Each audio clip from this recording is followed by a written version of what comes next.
আহা, ছোট বাচ্চাও তো মাকে বলে মা তুমি ঘুমাবা না, ছোট বাচ্চাও তো বাবাকে বলে বাবা তুমি ঘুমাবে না। আমরাও তো কোনোদিন বলি নাই মাওলাকে মাওলা সারাদিনের এত ব্যস্ততার পরে আপনি ঘুমাবেন না। মাওলা বলে না তুমি ঘুমাও, আমি জেগে আছি। ওই যে রাত 2টায় যদি তোমার পেশাব করতে হয় তো তোমার তো চোখ খুলতে হবে। আমি যদি ঘুমায় যাই বান্দা তোমার চোখ মেলে দিবে কে? তুমি যে 3টা বাজে বলে রাখছো যে গাড়িতে 3টায় রওনা দিয়া সকাল 7টার ফ্লাইট ধরবা ঢাকাতে গিয়া, এখন আমি যদি ঘুমায় থাকি তাইলে রাত 3টা বাজে তোমার চোখ খুলে দেবে কে?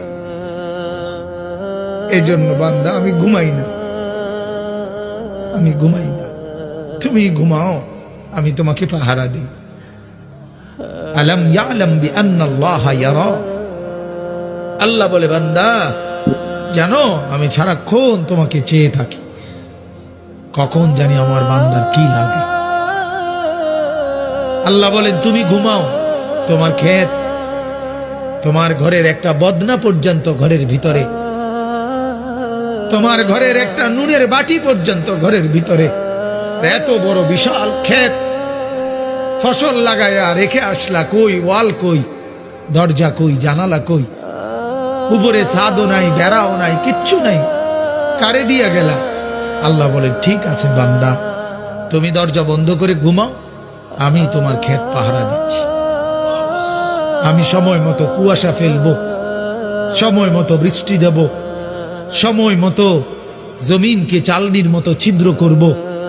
একদিন দেখবা তুমি সকালবেলা গিয়ে তোমার ছোট্ট দানা থেকে আমি আল্লাহ নতুন গাছ বের করে দেব।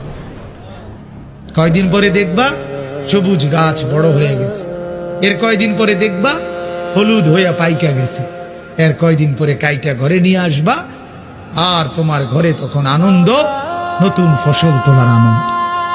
ঠিক কিনা বলেন?